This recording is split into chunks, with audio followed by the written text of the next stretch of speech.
आकाशातून ध्वनीच्या तिप्पट वेगाने म्हणजेच मॅक 3 वेगाने लक्ष्याकडे झेपावणाऱ्या एका क्षेपणास्त्राची कल्पना करा. बापरे, म्हणजे एका सेकंदात जवळजवळ 1 किलोमीटर पार करणारा वेग. अगदी बरोबर. पण मग प्रश्न असा पडतो की या एवढ्या अवाढव्या लोखंडी शस्त्राला अचूक दिशा नक्की कोण दाखवत असतं? खरं तर त्या क्षेपणास्त्राच्या आत असलेली एक छोटीशी कम्प्युटर चिप किंवा त्यात लिहिलेली कोडची एक साधी ओळ. हो ना. आणि आज आपण ज्या विषयाची सखोल चर्चा करणार आहोत तो विषय याच दोन अत्यंत टोकांच्या गोष्टींना जोडणार आहे. एका बाजूला रणगाडे आणि क्षेपणास्त्रे आहेत, तर दुसऱ्या बाजूला अत्यंत सूक्ष्म आणि गुंतागुंतीचे अल्गोरिदम्स. बरोबर. आज आपण त्या पडद्यामागच्या संस्थेचे दरवाजे उघडणार आहोत, जी भारताच्या संपूर्ण संरक्षण व्यवस्थेचा एक प्रकारे मेंदूस मानली जाते. DRDO म्हणजेच defence research and development organisation. नक्कीच. कसं आहे ना, संरक्षण क्षेत्राचा विचार केला तर अनेकदा आपल्याकडे इस्रोच्या अंतराळ मोहिमांची जास्त चर्चा होते. हो, कारण रॉकेट लॉन्च हे सगळ्या जगाला टीव्हीवर दिसतं. अगदी तेच. पण DRDOचं काम अत्यंत गुप्ततेने चालतं. भारतीय लष्कर, नौदल आणि वायुदल या तिन्ही दलांना युद्धभूमीवर जे काही तांत्रिक सामर्थ्य लागतं ना, ते पुरवण्याची संपूर्ण जबाबदारी या एकाच संस्थेची असते. अच्छा, म्हणजे त्यांचं काम फक्त बंदुका किंवा तोफा बनवणं एवढंच नाहीये तर? अजिबात नाही. भविष्यातील युद्धांची रणनीती आजच प्रयोगशाळेत तयार करणं हे त्यांचं मुख्य उद्दिष्ट आहे. आणि म्हणूनच आपली आजची ही चर्चा खूप रंजक ठरणार आहे. आजच्या या माहिती स्रोतांच्या आधारे आपण फक्त ही संस्था काय करते याची यादी वाचणार नाही आहोत. नाही, आपण त्या तंत्रज्ञानामागचं विज्ञान समजून घेणार आहोत. हो, आणि सर्वात महत्त्वाचं म्हणजे आजच्या पिढीतील एखादा सामान्य अंडरग्रॅज्युएट विद्यार्थी या अशा गुप्त आणि अत्यंत प्रतिष्ठित संस्थेत सायंटिस्ट म्हणून कसा पोचू शकतो याच्या प्रक्रियेच्या अगदी मुळाशी आपण जाणार आहोत. ही खरोखरच आजच्या तरुणांसाठी खूप महत्वाची माहिती असणार आहे. हो, पण सुरुवात करण्यापूर्वी या संस्थेच्या व्याप्तीचा थोडा अंदाज घेऊया. 1958 साली स्थापन झालेली ही संस्था संरक्षण मंत्रालयाच्या अंतर्गत येते हे तर आपण जाणतोच. पण नवी दिल्लीत मुख्यालय असलेल्या या संस्थेचा पसारा नक्की किती मोठा आहे? याची व्याप्ती खऱ्या अर्थाने अवाढव्य आहे. तुम्हाला सांगतो, संपूर्ण भारतभर DRDOच्या 50 पेक्षा जास्त अद्ययावत लॅब्स म्हणजे प्रयोगशाळा आहेत. अरे वा, 50 पेक्षा जास्त? हो, आणि ही केवळ 50 इमारतांची साखळी नाहीये. प्रत्येक प्रयोगशाळा एका विशिष्ट तंत्रज्ञानावर काम करते. म्हणजे कसं, एक प्रयोगशाळा हिमालयाच्या अतिउंचीवर सैनिकांना टिकून राहण्यासाठी आवश्यक असलेलं अन्न आणि कपडे यावर संशोधन करत असेल. अच्छा, म्हणजे अन्नावर पण संशोधन चालतं तिथे? हो ना. आणि त्याचवेळी दुसरी प्रयोगशाळा समुद्राच्या तळाशी चालणाऱ्या पाणबुड्यांसाठी सोनार सिस्टम बनवत असते. बापरे, म्हणजे एकाच वेळी हिमालयाचं टोक आणि समुद्राचा तळ. अगदी बरोबर. आणि आत्ता तर पारंपरिक शस्त्रास्त्रांच्या पलीकडे जाऊन त्यांचं लक्ष आर्टिफिशियल इंटेलिजन्स, रोबोटिक्स, सायबर सुरक्षा, ड्रोन स्वॉर्म्स आणि नॅनो टेक्नॉलॉजी यांसारख्या अत्यंत आधुनिक तंत्रज्ञानावर केंद्रित झाले. हे ऐकल्यावर मला जेम्स बॉन्डच्या सिनेमातील त्या क्यू ब्रांचची आठवण येते. ती ब्रांच त्यांच्या गुप्तहेरांसाठी सतत नवनवीन आणि अद्यावत गॅजेट्स बनवत असते ना, तसंच काहीसं. हो, हे अगदी अचूक उदाहरण दिलं तुम्ही. DRDO भारतीय सैन्यासाठी एक प्रकारे तीच क्यू ब्रांच आहे. पण मला इथे एक तांत्रिक अडचण जाणवते. म्हणजे एकाच वेळी हिमालयातील अन्नावर संशोधन करायचं, त्याच वेळी सायबर सुरक्षेवर आणि पुन्हा नॅनो टेक्नॉलॉजीवरही काम करायचं. एवढ्या भिन्न क्षेत्रांमध्ये एकाच वेळी काम करताना गोंधळ उडत नाही का? ही अंतर्गत कार्यप्रणाली हे सर्व एका सूत्रात कसं बांधते? तिथेच तर त्यांच्या कामाच्या पद्धतीचं खरं वैशिष्ट्य दडले. हा जो एवढा मोठा डोलार आहे ना, तो अतिशय शिस्तबद्ध अशा 4 मुख्य टप्प्यांमध्ये विभागलेला आहे. ओके, 4 टप्पे कोणते आहेत ते? यातील पहिला टप्पा म्हणजे संशोधन किंवा रिसर्च. इथे काहीही प्रत्यक्ष बनवलं जात नाही. म्हणजे फक्त कागदावर काम चालतं? हो, कागदावर आणि कॉम्प्युटरच्या स्क्रीनवर गणिते मांडली जातात. नवीन तंत्रज्ञान शोधण्याचं काम इथे चालतं. उदाहरणार्थ, हायपरसॉनिक मिसाईल्स किंवा आवाजाच्या 5 पटीने वेगाने जाणारी क्षेपणास्त्र. बापरे, आवाजाच्या 5 पटीने? हो. आता या प्रचंड वेगात हवेच्या घर्षणामुळे क्षेपणास्त्राचं तापमान हजारो अंशांपर्यंत जातं.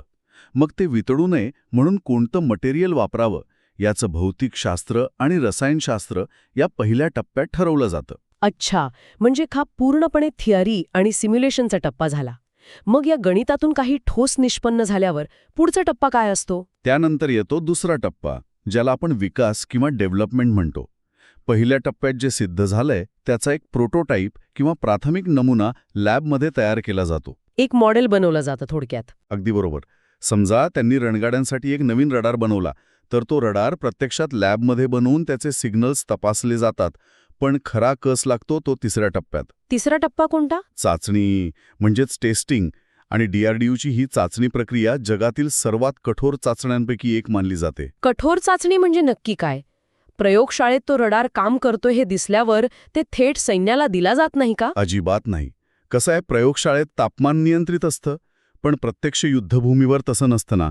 त्यामुळे या उपकरणांना अशा वातावरणात नेलं जातं जिथे माणसाचं जगणंही कठीण असतं. म्हणजे कुठे? सियाचीन ग्लेशियरसारख्या ठिकाणी जिथे तापमान उणे 40°C असतं. बापरे, -40. तिथे तर मशीनही गोठत असेल. हो ना. इतक्या कमी तापमानात बॅटरी काम करणं थांबवते, सर्किट बोर्डवरील सोल्डरिंग क्रॅक होऊ शकतं. तिथे हे उपकरण तग धरतंय का हे पाहिलं जातं. आणि मग मध्ये जाऊन ते जॅम करू शकतात. जोपर्यंत एखादं उपकरण या दोन्ही टोकांच्या हवामानात विनातक्रार काम करत नाही, तोपर्यंत लष्कर ते स्वीकारतच नाही. हे खरोखरच एक भयंकर आव्हान आहे.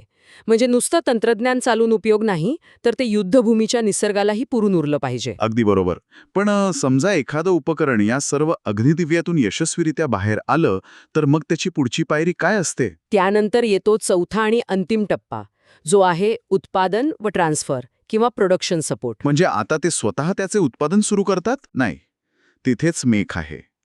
जेव्हा तंत्रज्ञान सर्व चाचण्या पास करतं आणि सैन्य समाधानी असतं, तेव्हा DRDO त्या तंत्रज्ञानाचे डिझाईन्स आणि ब्लूप्रिंट्स हिंदुस्तान एरोनॉटिक्स लिमिटेड किंवा भारत इलेक्ट्रॉनिक्स लिमिटेड सारख्या उद्योगांना किंवा खाजगी कंपन्यांना उत्पादनासाठी हस्तांतरित करतं. 1 मिनिट, मला इथे थांबवा, कारण इथे मला एक मोठा विरोधाभास वाटतोय. कोणता विरोधाभास?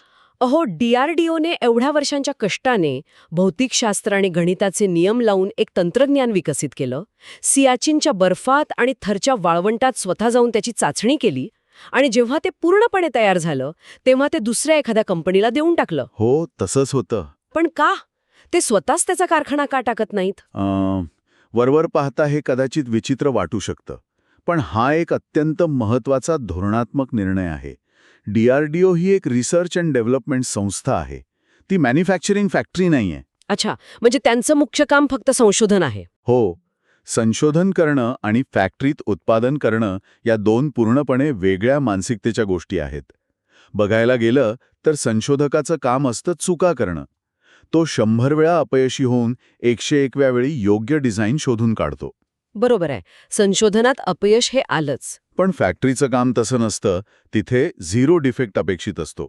म्हणजेच एकही चूक न करता एकाच साच्यातून हजारो वस्तू पटापट बाहेर काढणं. ओके, म्हणजे एकाच गोष्टीची पुनरावृत्ती करणं. हो. जर DRDOच्या वैज्ञानिकांनी आपला वेळ कारखान्यात मजुरांसारखं उत्पादन करण्यावर घालवला, तर ते पुढच्या पिढीचं तंत्रज्ञान कधी शोधणार?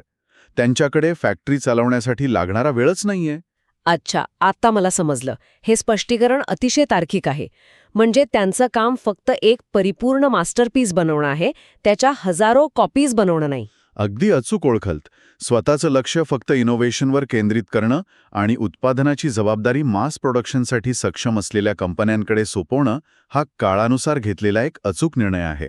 आता ज्या अर्थी ते केवळ इनोव्हेशनवर एवढा वेळ आणि पैसा खर्च करतायत, त्या अर्थी त्यांनी बनवलेले प्रोटोटाईप्स किंवा मास्टरपीसेस खरोखरच उच्च दर्जाचे असले पाहिजेत. त्यात काहीच शंका नाही. मग त्यांच्या या ट्रॅक रेकॉर्डवर थोडी नजर टाकूया ना. त्यांच्या या 4 टप्पे प्रक्रियेतून बाहेर आलेले काही प्रमुख प्रकल्प कोणते आहेत?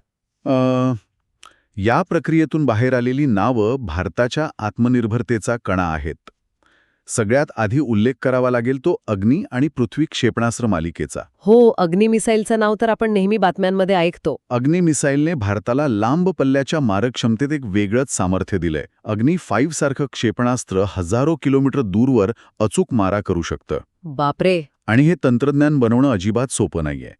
जेव्हा एखादं क्षेपणास्त्र अंतराळात जाऊन पुन्हा पृथ्वीच्या वातावरणात प्रवेश करतं, ज्याला आपण रिएंट्री म्हणतो, हो, तेव्हा प्रचंड घर्षण होत असेल ना? हो ना?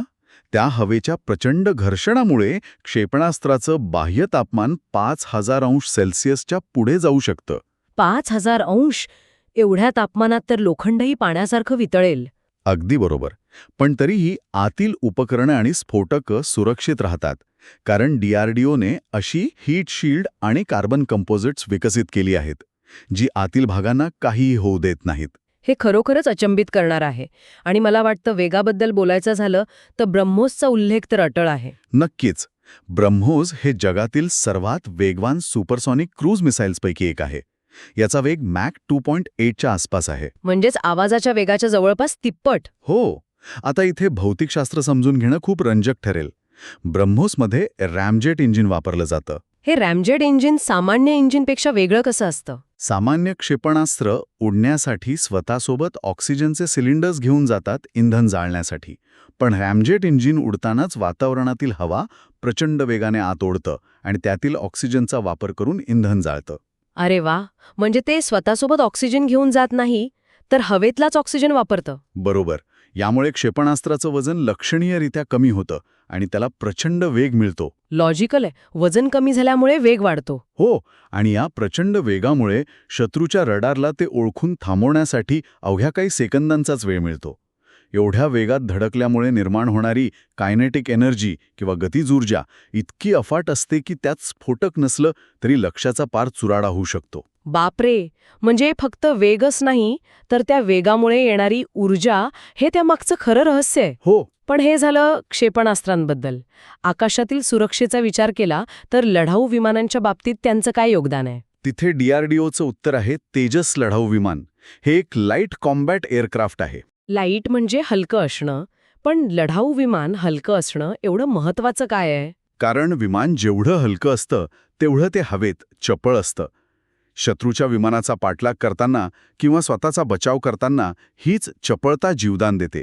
तेजसचं वजन कमी ठेवण्यासाठी त्यात ॲल्युमिनियम किंवा पोलादाऐवजी अत्याधुनिक कार्बन फायबर कंपोजिट्स वापरले आहेत. अच्छा. म्हणजे आधुनिक मटेरियल्सचा वापर. हो. आणि आणखी एक अत्यंत महत्त्वाची गोष्ट म्हणजे याची फ्लाय बाय वायर सिस्टम. तुम्हाला ऐकून नवल वाटेल, पण तेजस हे विमान मुद्दामून अशा प्रकारे डिझाईन केलंय की ते हवेत अस्थिर राहील. एक मिनिट. अस्थिर राहील? हो, अस्थिर. पण विमानाने तर हवेत स्थिर राहायला हवं ना. अस्थिर असण्याचा फायदा काय? हाच तर खरा एरोडायनामिक्सचा खेळ आहे. जे विमान हवेत अतिशय स्थिर असताना त्याला अचानक दिशा बदलायला किंवा वळायला खूप वेळ आणि ऊर्जा लागते. अच्छा. या उलट जे विमान मूळतः अस्थिर असतं ते कुठल्याही दिशेने अत्यंत वेगाने वळू शकतं. पण मग पायलटला ते चालवणं किती कठीण जात असेल, जर ते सारखं इकडे तिकडे वळायला पाहत असेल? तिथेच तर DRDOचे संगणक आणि सेन्सर्स काम करतात. फ्लाय बाय वायर सिस्टीम एका सेकंदात हजारो गणिते करून विमानाचे पंख आणि दिशा नियंत्रित करते. म्हणजे कम्प्युटरच त्याला स्थिर ठेवतो. अगदी बरोबर. यामुळे विमान पायलटच्या पूर्ण नियंत्रणात राहतं आणि तरीही शत्रूवर तुटून पडण्यासाठी ते अतिशय चपळ असतं. हे तंत्रज्ञान जगात मोजक्याच देशांकडे आहे. आणि जमिनीवरील अर्जुन रणगाडा हे देखील अशाच प्रकारच्या मेकॅनिकल आणि सेन्सर सिस्टीमचं एक उत्तम उदाहरण आहे. ब्रह्मोसचं रॅमजेट इंजिन, तेजसची अस्थिर पण चपळ डिझाईन आणि अग्नीची हीट शील्ड, हे सर्व ऐकल्यावर एक गोष्ट नक्की जाणवते की हे तंत्रज्ञान सामान्य नाहीये. नक्कीच नाही. त्याचं स्वप्न पाहणाऱ्या एका 20-22 वर्षांच्या तरुणासाठी या संस्थेचे दरवाजे कसे उघडतात? प्रवेशाचे मार्ग कोणते आहेत? तरुण आणि कुशाग्र बुद्धिमत्तेची DRDOला नेहमीच गरज असते. कारण जुन्या प्रश्नांना नवीन उत्तरे शोधण्यासाठी नव्या विचारांची आवश्यकता असतेच. हो, ते तर आहेच. अंडरग्रॅज्युएट विद्यार्थ्यांसाठी तिथे पोहोचण्याचे काही अतिशय स्पष्ट मार्ग आहेत. सर्वात मुख्य आणि मानाचा प्रवेश मार्ग म्हणजे सायंटिस्ट B पदासाठीची निवड. हा त्यांचा एंट्री लेव्हल सायंटिस्टचा हुद्दा आहे. यासाठी शैक्षणिक पात्रता काय असते? विद्यार्थ्याकडे इलेक्ट्रॉनिक्स, मेकॅनिकल, कम्प्युटर किंवा इलेक्ट्रिकलमध्ये BE किंवा BTechची पदवी असणं आवश्यक आहे.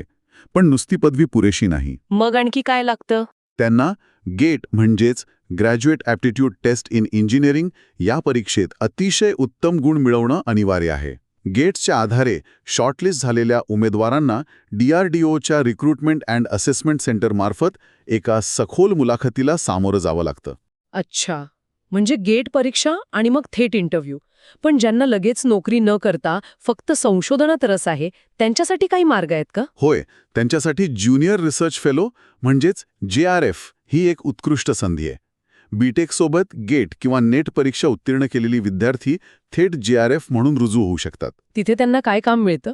इथे त्यांना 2-3 वर्ष प्रत्यक्ष मोठ्या प्रकल्पांवर फेलोशिप अंतर्गत संशोधनाचं काम मिळतं आणि याच अनुभवाच्या जोरावर पुढे ते सायंटिस्ट बनण्यासाठी दावा करू शकतात. अरे वा. आणि जे विद्यार्थी अजूनही कॉलेजमध्ये शिकत आहेत त्यांच्यासाठी काही आहे का? हो, त्यांच्यासाठी इंटर्नशिप आणि अप्रेंटिसशिपची संधी असते. इंजिनिअरिंगचे विद्यार्थी त्यांच्या सुट्ट्यांमध्ये 2 ते 6 महिन्यांसाठी या प्रयोगशाळांमध्ये जाऊन प्रत्यक्ष हँड्स ऑन अनुभव घेऊ शकतात. पुस्तकात वाचलेलं विज्ञान प्रत्यक्षात कसं वापरलं जातं हे पाहण्याची ही सुवर्णसंधी असते. या सर्व प्रवेश प्रक्रियेचं विश्लेषण केल्यावर एक गोष्ट प्रकर्षाने समोर येते. या संपूर्ण प्रवासात गेट परीक्षा ही जणू काही DRDOमध्ये जाण्यासाठीची एक गोल्डन तिकीट आहे. हो, एक प्रकारे तसंच म्हणता येईल. पण मला सांगा, कॉलेजच्या गुणांपेक्षाही जास्त महत्त्व गेटच्या स्कोरला का दिलं जातं? त्याचं कारण गेट परीक्षेच्या स्वरूपात दडलंय.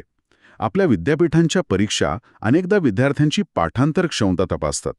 हे मात्र खरंय. आदल्या रात्री पाठ करून पास होणारे अनेक असतात. हो ना?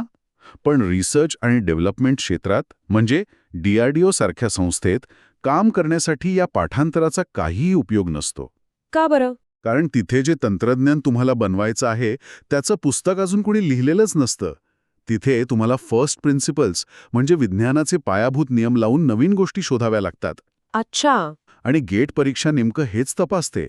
ती तुमचे कन्सेप्ट्स किती क्लिअर आहेत आणि तुम्ही ते प्रत्यक्ष समस्येवर कसे वापरू शकता हे तपासते. म्हणूनच DRDOसाठी गेट हा एक अत्यंत विश्वासार्ह मापदंड आहे. हे अगदीच पटण्यासारखं आहे. पण एका सामान्य इंजिनिअरिंगचा विद्यार्थ्याचा विचार करा. त्याला आधीच कॉलेजच्या परीक्षा, प्रॅक्टिकल्स आणि असाइनमेंट्सचा एवढा ताण असतो. हो, तो ताण तर असतोच. अशा वेळी त्याने कॉलेजच्या अभ्यासासोबतच या गोल्डन तिकीटची म्हणजेच गेटची आणि एकूणच DRDOची तयारी कशी मॅनेज करावी यासाठी एखादा ठोस मास्टर प्लॅन असू शकतो का? पहिली गोष्ट म्हणजे कौशल्य. तुमचे कोर विषय जसे की थर्मोडायनामिक्स, इलेक्ट्रॉनिक्स, फ्लुइड मेकॅनिक्स आणि गणिताचे पायाभूत नियम अत्यंत पक्के असले पाहिजेत. म्हणजे बेस पक्का हवा. अगदी. त्याचबरोबर प्रोग्रॅमिंग जसे की C, पायथन आणि आर्टिफिशियल इंटेलिजन्सचं बेसिक ज्ञान असणं खूप फायद्याचं ठरतं. आणि वेळापत्रक कसं असावं? वेळापत्रकाची रणनीती अशी असावी की पहिल्या आणि दुसऱ्या वर्षात विद्यार्थ्यांनी स्पर्धेचा विचार बाजूला ठेवून फक्त आपले बेसिक्स भक्कम करण्यावर भर द्यावा. म्हणजे लगेच पहिल्या वर्षापासून गेटचं टेन्शन घ्यायची गरज नाही. नाही. जेव्हा विद्यार्थी तिसऱ्या वर्षात जातो तेव्हा त्याने गेट परीक्षेची अधिकृत आणि गंभीर तयारी सुरू करावी आणि शेवटच्या वर्षात आपला वेळ इंटर्नशिप मिळवण्यासाठी आणि एक दर्जेदार, नाविन्यपूर्ण प्रोजेक्ट करण्यावर खर्च करावा. हा एक अत्यंत संतुलित मार्ग आहे. या प्लॅनमध्ये मला एका गोष्टीवर थोडं जास्त स्पष्टीकरण हवंय. तुम्ही म्हणालात की प्रोग्रामिंग आणि पायथनचं ज्ञान असणं फायद्याचं आहे. हो, मी म्हटलं तसं. पण सहसा मेकॅनिकल किंवा इलेक्ट्रिकल इंजिनिअरिंगचा विद्यार्थी असा विचार करतो की पायथन किंवा कोडिंग म्हणजे फक्त IT कंपन्यांसाठी किंवा सॉफ्टवेअर डेव्हलपरसाठी लागणारं कौशल्य आहे. DRDOमध्ये एका मेकॅनिकल किंवा एरोनॉटिकल इंजिनिअरला पायथनची काय गरज पडणार? आजच्या तरुणाईच्या मनातील खूप मोठा गैरसमज आहे. आपण परत एकदा त्या आकाशात उडणाऱ्या क्षेपणास्त्राचं उदाहरण घेऊया. बरं.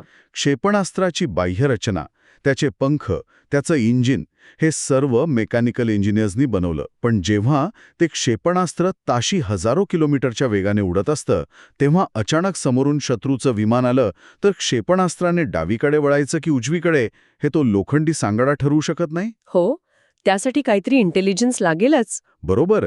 त्यासाठी एक मेंदू लागतो आणि हा मेंदू म्हणजे त्यात लिहिलेल्या सॉफ्टवेअरचा अल्गोरिदम.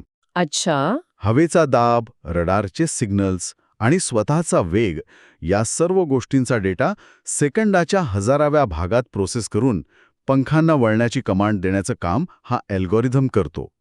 आजच्या काळात हार्डवेअर आणि सॉफ्टवेअर एकमेकांपासून वेगळे राहिलेलेच नाहीत. म्हणजे दोघांची सांगड घालता आली पाहिजे. अगदी. तुम्हाला रोबोटिक्सवर काम करायचं असेल, ड्रोन स्वॉर्म्स म्हणजे हजारो ड्रोन एकाच वेळी नियंत्रित करायचे असतील, तर त्या यंत्राला कमांड देण्यासाठी पायथन, C++ आणि AIचं ज्ञान असणं ही आता काळाची गरज बनली आहे. हे खूप महत्वाचं आहे. हे कोडिंग फक्त एखादं मोबाईल ॲप बनवण्यासाठी नाहीये, तर खऱ्या अर्थाने देशाचं रक्षण करणाऱ्या यंत्रांना जिवंत करण्यासाठी वापरलं जातं. म्हणजेच फक्त नट आणि बोल्ट जोडून आता युद्ध जिंकता येणार नाहीत, त्याला बुद्धिमत्तेची जोड द्यावीच लागेल. नक्कीच. या संपूर्ण चर्चेवरून एक गोष्ट अतिशय स्पष्ट होते, DRDO ही केवळ शस्त्रास्त्रे बनवणारी एखादी जुनी सरकारी फॅक्टरी नाहीये, अजिबात नाही. तर ती देशातील एक अत्यंत प्रतिष्ठित, उच्च दर्जाची आणि भविष्याचा वेध घेणारी संशोधन संस्था आहे. तिथे काम करणं, सायंटिस्ट म्हणून रुजू होणं म्हणजे फक्त एक सुरक्षित नोकरी मिळवणं नाही.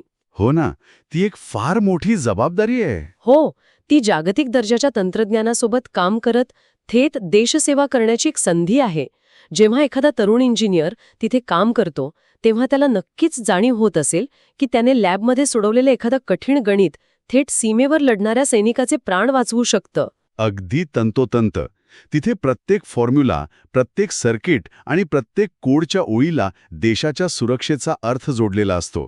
हीच जाणीव DRDOमधील शास्त्रज्ञांना अहोरात्र काम करण्याची प्रेरणा देते. आजच्या या सखोल चर्चेत आपण DRDOच्या स्थापनेपासून त्यांच्या 4 टप्पी कार्यप्रणालीपर्यंत आणि तेजस आणि ब्रह्मोसच्या भौतिकशास्त्रापासून ते विद्यार्थ्यांसाठी असलेल्या सुवर्ण संधींपर्यंत अनेक गोष्टी अगदी मुळापासून उलगडून पाहिल्या.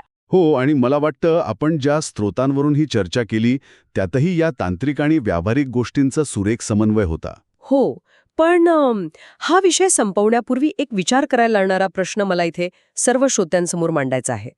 आपण आत्ताच पाहिलं की DRDO आता AI आणि सायबर सुरक्षेवर वेगाने काम करत आहे. हो, ते आता त्यांचं नवीन फोकस एरिया आहे. यावरून एक गोष्ट लक्षात येते की युद्धाचं स्वरूप आणि नियम वेगाने बदलत आहेत. आजच्या काळात युद्धे फक्त सीमेवर, डोंगरांवर किंवा समुद्रात लढली जात नाहीत, तर ती इंटरनेटच्या अदृश्य जगात म्हणजेच सायबर स्पेसमध्येही लढली जातात. हे अगदी खरंय. पुढची युद्ध कदाचित कॉम्प्युटरवरच लढली जातील. प्रश्न येतो की भविष्यात एका डिफेन्स सायंटिस्टची व्याख्या कशी बदलेल? येत्या दशकात देशाचं रक्षण करण्यासाठी एखादं 100 टन वजनाचं, धगधगतं आणि विनाशकारी क्षेपणास्त्र बनवण्यापेक्षा एखाद्या सामान्य कॉम्प्युटरवर एका शांत खोलीत बसून लिहिलेली कोडची एक ओळ एखाद्या देशाचं संपूर्ण पॉवर ग्रिड किंवा संरक्षण यंत्रणा बंद पाडणारं सर्वात मोठं शस्त्र ठरू शकेल का? बापरे, हा खरंच खूप खोल आणि विचार करायला लावणारा मुद्दा आहे. हो ना. तंत्रज्ञान आणि संरक्षणाच्या या अदृश्य आणि रंजक सीमारेषेवर विचार करण्यासाठी आपण श्रोत्यांना इथेच सोडूया आणि थांबूया. या विषयाच्या मुळाशी जाताना आज आपण जे काही पाहिलं ते नक्कीच दृष्टिकोन बदलणारे होतं.